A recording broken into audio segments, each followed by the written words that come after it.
286. Are you ready? Kicau, kicau, kicau mania. Kicau, kicau, kicau mania. Kicau, kicau. Assalamualaikum warahmatullahi wabarakatuh. Izin memperkenalkan diri, kami dari kelompok 4A, Praktikum Keamanan Sistem Informasi. Saya Nabila Chairunisa dengan NPM 231506122. Perkenalkan, nama saya Dimas Eka Putra Santoso dengan NPM 23150611114. Izin memperkenalkan diri, nama saya Najwa Bisda Ramdhani dengan NPM 23150611086. Izin memperkenalkan diri, nama saya Aldanti Cahyani Putri dengan NPM 23150610446. Perkenalkan, nama saya Intan Eka Safitri dari kelas PKSIA. Dalam video ini, saya akan mempresentasikan hasil analisis aktivitas jaringan menggunakan Wireshark, yang dimana nantinya saya akan membuka website Vclass dan juga mengunduh modul 1, 2, dan 3 pada praktikum KSI dan menjelaskan hasil capturing pada aplikasi Wireshark. Sebelumnya, saya akan melakukan penjelasan sedikit terkait Wireshark, yang dimana Wireshark sendiri itu digunakan untuk menangkap dan menganalisis paket data yang melewati suatu jaringan, sehingga kita dapat memahami proses komunikasi yang terjadi secara mendetail. Nah, dalam jaringan komputer sendiri, komunikasi data dilakukan melalui beberapa layer pada model TCP/IP, seperti application layer, transport layer, internet layer, dan juga network interface layer, yang dimana pada setiap layernya ini memiliki fungsinya masing-masing seperti pengiriman data, pengalamatan IP, hingga pengamanan menggunakan enkripsi. Sebelum melakukan analisis, saya telah mengunduh aplikasi Wireshark, yang dimana saya akan langsung membuka aplikasinya dan juga melakukan proses capture jaringan. Langsung masuk ke Wireshark. Nah, pada sebelah kanan saya ini merupakan interface dari aplikasi Wireshark. Di sini kita langsung masuk ke Wi-Fi, lalu klik kanan dan Start Capture. Nah, pada interface Wireshark sendiri, di sini terdapat yang pertama itu nomor yang dimana ini merupakan nomor urutan paket yang ditangkap oleh si Wireshark. Selanjutnya terdapat time, yaitu waktu pada saat paket ditangkap. Lalu terdapat juga source, yaitu alamat IP pengirim paket. Lalu terdapat destination, yang dimana ini merupakan alamat tujuan. Lalu terdapat protokol, yang jenisnya seperti TCP, ICMP, UDP, dan lain-lain. Lalu terdapat length, yaitu panjang data. Di sini yang tertangkap terdapat 92, 54, 56, 74, dan juga terdapat info, yaitu info singkat mengenai data yang tercapture. Nah, selanjutnya sebelum masuk ke Vclass dan menginstal modul, kita akan terlebih dahulu mengecek IP jaringan yang kita gunakan melalui command prompt, lalu ifconfig. Nah, di sini kita dapat mengetahui bahwa IP dari perangkat kita yaitu 192.168.1.4. Baiklah, selanjutnya kita akan masuk ke Vclass.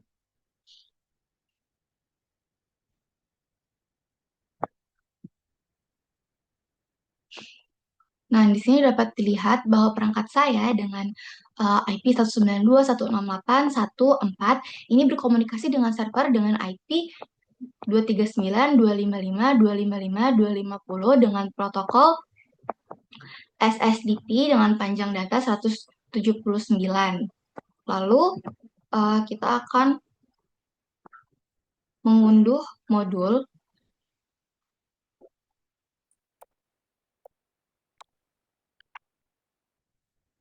Yang pertama kita unduh modul 1.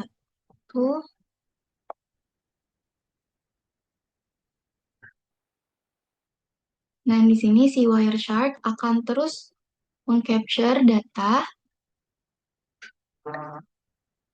dari Vclass. Lalu selanjutnya kita coba untuk menginstal modul 2.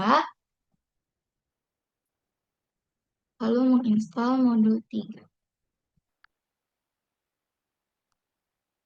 Merupakan hasil capturing dari aktivitas mendownload modul 1, 2, dan 3 pada Vclass. Dapat dilihat di sini pada baris dengan paket nomor 4854 yang dikirim dari server dengan IP 1144.195.29.211 menuju klien dengan IP 192.168.1.4 yang dimana ini merupakan IP dari perangkat saya. Lalu protokol yang digunakan itu merupakan TLS version 1.2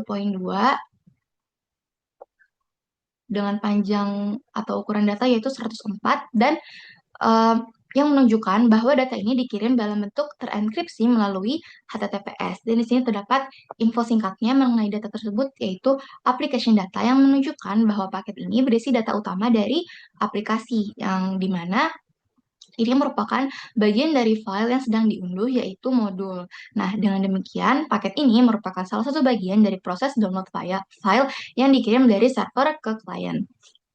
Nah, di sini download modul terlihat dari paket TLS application data yang dikirim dari server ke klien secara terus-menerus. Nah, nama filenya ini tidak terlihat karena terenkripsi oleh HTTPS. Jadi pada video kali ini, saya akan melakukan analisis trafik jaringan menggunakan aplikasi Wireshark, di mana pengujian ini dilakukan untuk memantau aktivitas saat mengakses platform, yaitu nanti di mana saya akan membuka platform YouTube, Instagram, dan TikTok, di mana nantinya kita dapat melihat bagaimana data itu dikirim dan diterima melalui jaringan secara real time. Jadi yang pertama di sini saya akan mencoba menganalisis trafik jaringan menggunakan Wireshark saat membuka YouTube. Dimana yang pertama-tama di sini saya akan membuka Wireshark-nya terlebih dahulu.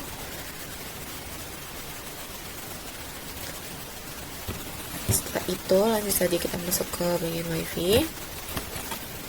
Dimana di sini sudah mulai jalan. Langsung saja kita masuk ke platform YouTube-nya. So, kita masuk ke YouTube.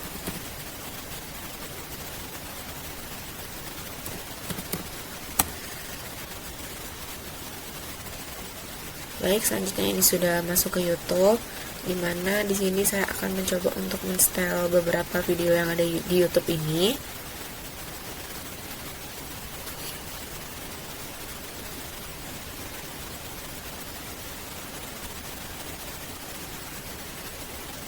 Seperti ini, sudah, kita stop saja. Setelah itu di sini saya akan mencoba untuk menstopkan Wireshark-nya terlebih dahulu. Dan di sini saya akan memasukkan perintah TLS handset titik extension underscore server underscore name contents, dimana di sini saya akan mencari YouTube. Nah, di sini dapat kita lihat pertama-tama di sini terdapat daftar paketnya, di mana di sini terdapat nomor paketnya, waktu paket dikirim, source-nya sebagai IP kita, selanjutnya terdapat destination sebagai IP tujuannya, yaitu yang tadi itu server YouTube.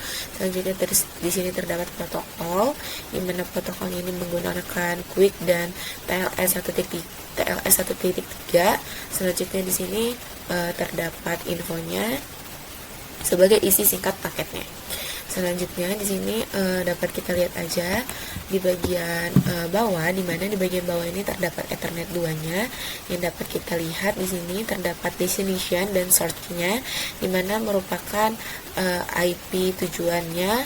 Di sini dapat kita lihat, dan source ini sebagai IP pengirimnya, dan dimana di sini dia menggunakan type IPv6. Jadi datanya ini dikirimkan dari perangkat kita ke server YouTube lewat IPv6 plus UDP. Selanjutnya di sini dapat kita lihat terdapat internet protokolnya dengan version 6. Selanjutnya di sini terdapat source address-nya. Selanjutnya di sini terdapat user datagram protokolnya. Dapat kita lihat saja di sini.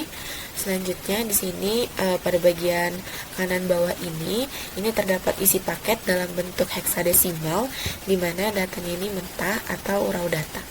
Selanjutnya di sini kita lanjut aja. Saya di sini akan memulai lagi.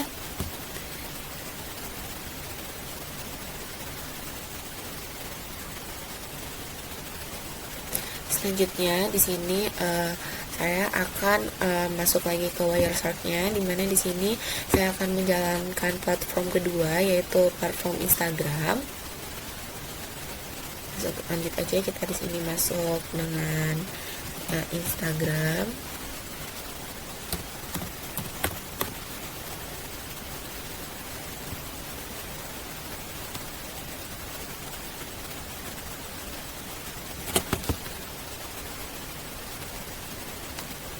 Baik, selanjutnya di sini saya akan langsung saja membuka platform Instagramnya, di mana di sini saya sudah masuk ke dalam platform Instagramnya. Oke, baik, setelah itu di sini dapat kita lihat saja di bagian Wireshark-nya. Di sini kita stop dulu. Kita cari untuk Instagramnya. Di sana di sini kita dapat mengganti Instagram. Selanjutnya kita lihat. Nah, dapat kita lihat di sini sama seperti YouTube tadi, di bagian atas ini terdapat nomor paketnya, terdapat time-nya, terdapat source IP kita, terdapat destination IP yang ditujunya, selanjutnya terdapat protokol sama seperti YouTube tadi, di sini menggunakan QUIC dan TLS 1.3. Selanjutnya di sini terdapat info dari isi singkat paketnya. Selanjutnya di sini dapat kita lihat untuk Ethernet 2-nya, di sini terdapat destination dan source-nya, terdapat IP tujuan dan IP pengirimnya, dimana di sini dia juga di sini berbeda dengan YouTube tadi. Di sini dia menggunakan IPv4, dimana data ini dikirimkan ke perangkat kita untuk dikirimkan ke server Instagramnya menggunakan IPv4. Selanjutnya di sini terdapat Ethernet protokol versionnya. Selanjutnya di sini terdapat transmission protokolnya dan transport layernya. Oke, selanjutnya di sini saya akan langsung saja masuk ke platform ketiga, yaitu platform TikTok. Di sini dapat kita buka saja langsung.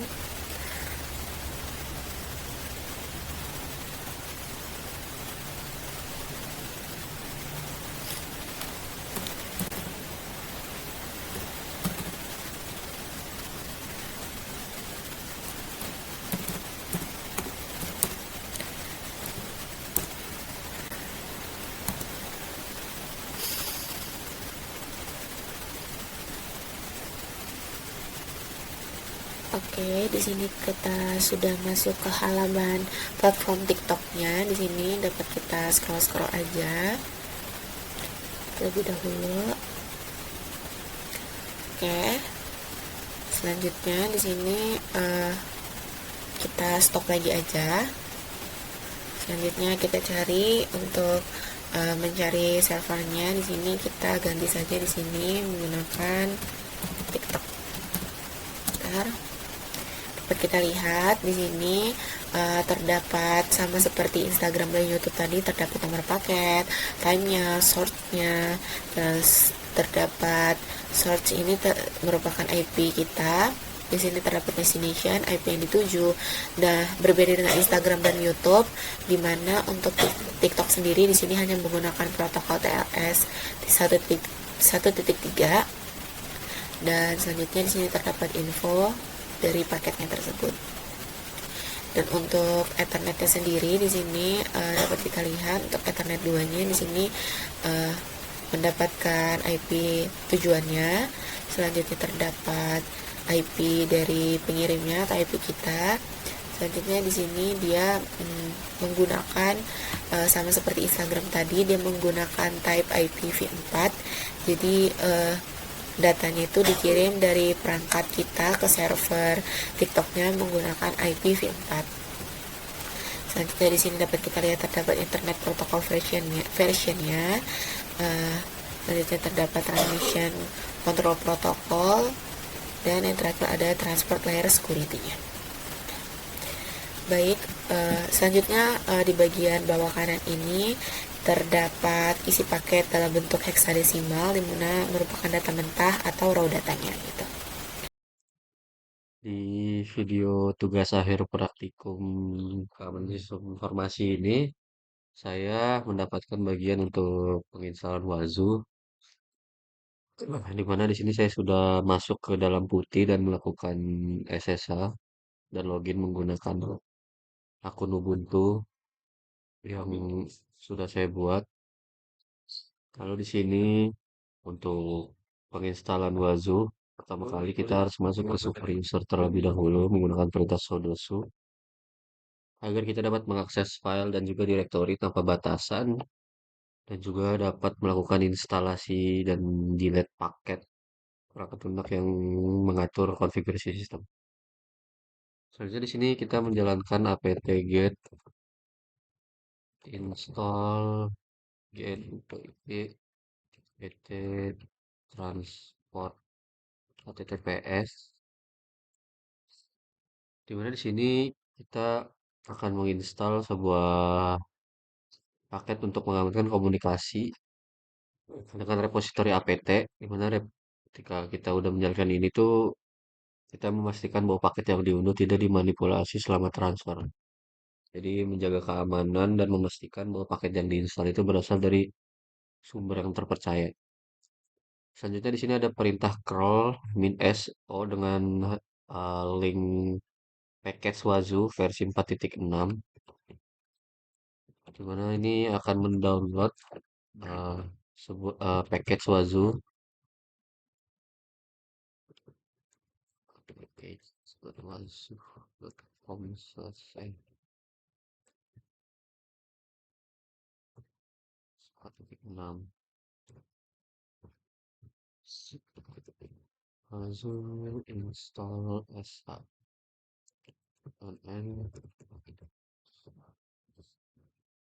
sehingga kita dapat menjalankan script instalasi untuk Wazoo yang sudah di-download melalui link ini. Nah, karena kita sudah berhasil mendownloadnya, kita perlu untuk menjalankan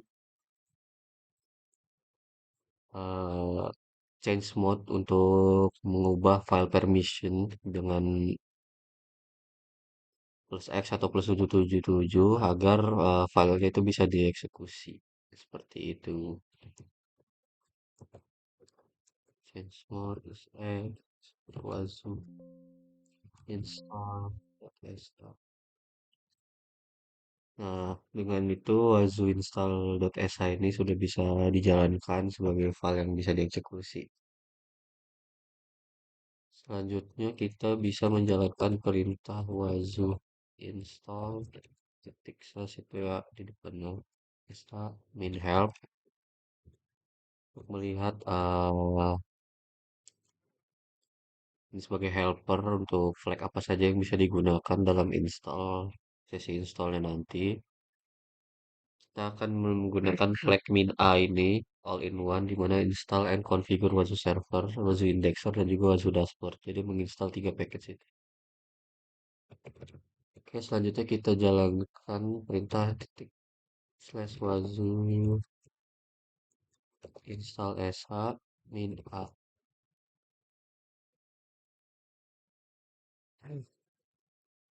Nah, perintah ini tuh berfungsi untuk menginstal Wazoo secara otomatis menggunakan flag min a itu all in one tadi.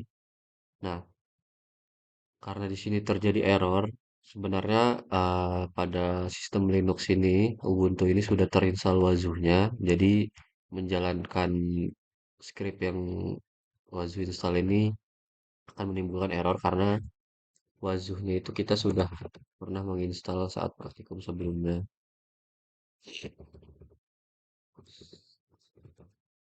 Sistem Nah, jika dilihat di sini saya mengecek sistem CTL status Wazoo dashboard. Wazoo dashboardnya aktif running. Wazoo indexer aktif running juga. Dan Wazoo sini. Oh, apa? Wazoo min A mana min A? Wazoo server. Oh, harus. Yang pasti di sini kita sudah lihat bahwa Wazunya itu sudah running dan juga seharusnya ketika menjalankan komen Wazu install min a tadi, kita akan mendapatkan kredensial user dan juga password yang akan digunakan untuk login ke Wazoo dashboard di web browser nanti. Dimana di sini saya sudah mencatatnya di Notepad. Selanjutnya kita akan membuka Wazoo dashboardnya di web browser menggunakan IP server kita.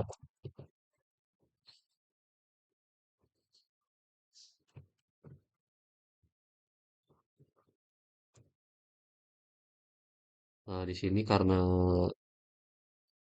HTTPS kita bisa langsung proceed aja untuk ke Wazoo dashboardnya. Mana username-nya tadi admin dan passwordnya kita copy aja.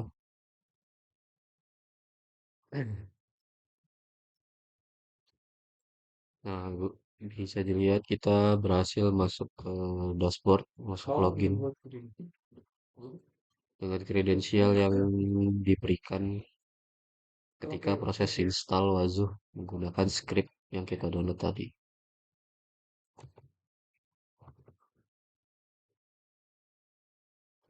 Kita tunggu proses masuk ke dalam dashboardnya hingga selesai. Nah, saya akan maximize kurang lebih seperti ini tampilannya ketika berhasil login. Baiklah, di sini saya akan menjelaskan mengenai cara menambah Wazoo Agent. Yang pertama, kita masuk terlebih dahulu ke dashboard Wazoo-nya.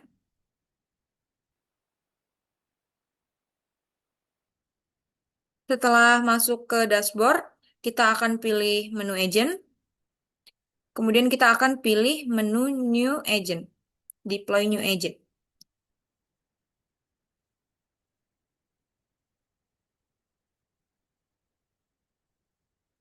Jadi, untuk menambahkan agent baru ini, kita butuh server lain dari Wazoo Manager-nya. Di sini saya akan menggunakan Ubuntu server lainnya sebagai Wazoo agent-nya nanti.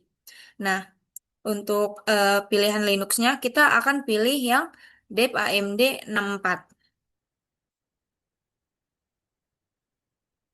Kemudian untuk server address-nya, ini kita samakan saja IP-nya dengan IP pada Wazoo dashboard ini, yaitu 10.229.190. Kemudian untuk agent name-nya, ini akan saya beri nama Ubuntu Agent. Kemudian untuk grupnya kita pilih default. Lalu di sini ada beberapa perintah yang harus dijalankan di Ubuntu servernya.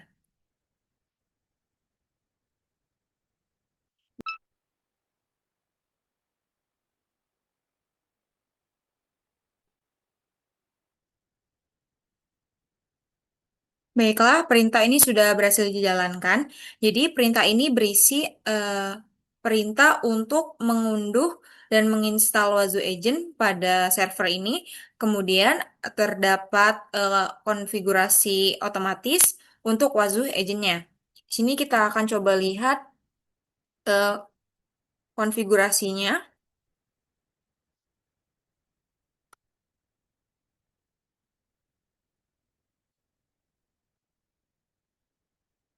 Oke, dapat dilihat untuk yang bagian server ini, address-nya sudah ada yaitu 10.229.190. Kemudian untuk portnya itu ada di 1514, kemudian protokolnya itu sudah TCP. Kemudian kita lanjutkan untuk perintah berikutnya.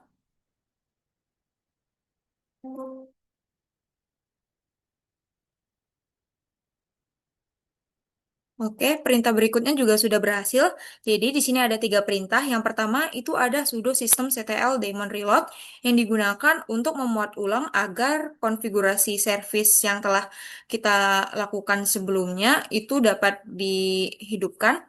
Kemudian terdapat perintah sudo systemctl enable Wazoo agent Jadi ini digunakan agar Wazoo agent-nya ini hidup secara otomatis saat server ini dihidupkan. Kemudian yang terakhir itu ada sudo systemctl start Wazoo agent yang berarti digunakan untuk menghidupkan Wazoo agent. Setelah melakukan semua perintah yang ada di Wazoo dashboard tadi, kita refresh, kita kembali ke home. Kemudian kita sudah lihat bahwa sudah terdapat satu agen dan statusnya itu aktif. Untuk summary-nya dapat dilihat seperti ini.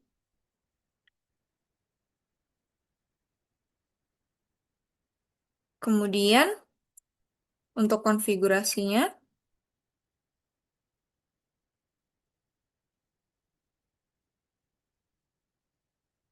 Jadi di sini saya akan menjelaskan apa itu Wazoo.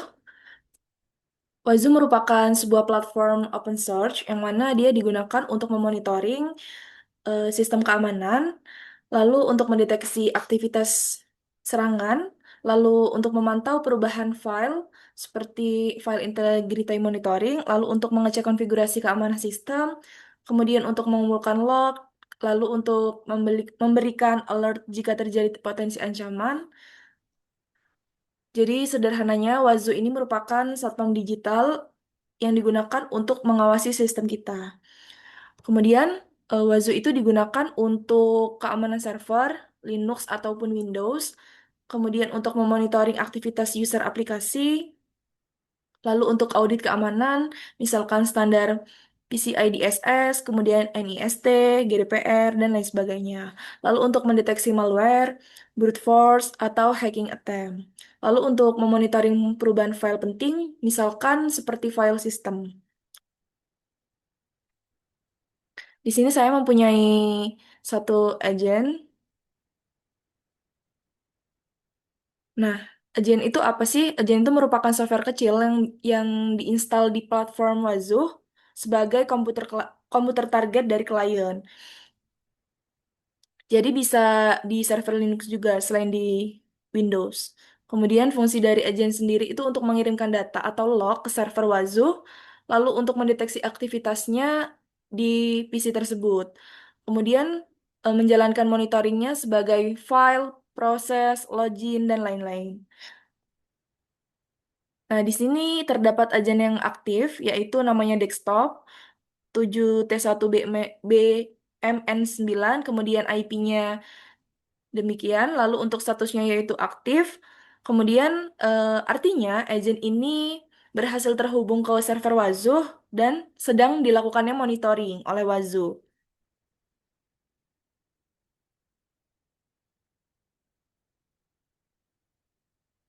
Nah, kemudian untuk penjelasan dashboard dari agen tadi itu, di sini terdapat statusnya, kemudian disconnect, artinya tidak ada agen yang offline, kemudian di sini terdapat pendingnya, keterangan last registrasinya, kemudian most active, agent coverage-nya, kemudian tabel agentnya, yang mana informasi-informasi tersebut berisi ID, nama, IP address, OS-nya yang digunakan, seperti Windows 10, kemudian versi Wazoo-nya, versi 4.6.0, kemudian statusnya. Jadi halaman ini tuh digunakan untuk melihat semua device yang dimonitor.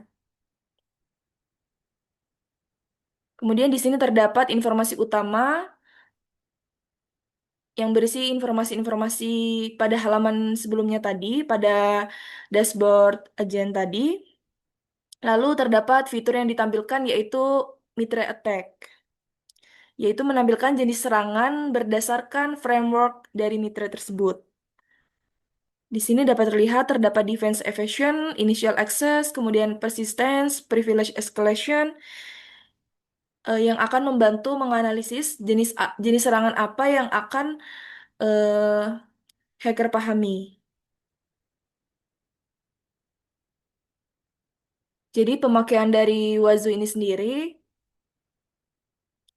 itu yang pertama yaitu menginstal Wazoo agent-nya di komputer target, kemudian menghubungkan agentnya ke server menggunakan IP manager, lalu untuk memastikan agentnya itu dalam keadaan aktif, lalu kemudian untuk dashboardnya itu sendiri dapat dibuka di browser menggunakan IP, lalu untuk memonitoringnya itu menggunakan security events, kemudian ada file change, kemudian analisis alert jika terdapat serangan hasil dari monitoring tadi. Kemudian apabila Wazuhnya sudah berhasil terinstall, agent Windows-nya tersebut aktif dan juga terhubung, maka sistem akan memonitoringnya dengan baik. Dan dari hasil analisa agen saya tadi, itu dapat disimpulkan bahwa nilai keamanannya itu masih rendah, artinya masih perlu adanya perbaikan. Baiklah, sekian penjelasan mengenai instalasi WordStack kemudian Wazuh dari kelompok kami. Kurang dan lebihnya kami mohon maaf. Saya akhiri. Wassalamualaikum warahmatullahi wabarakatuh.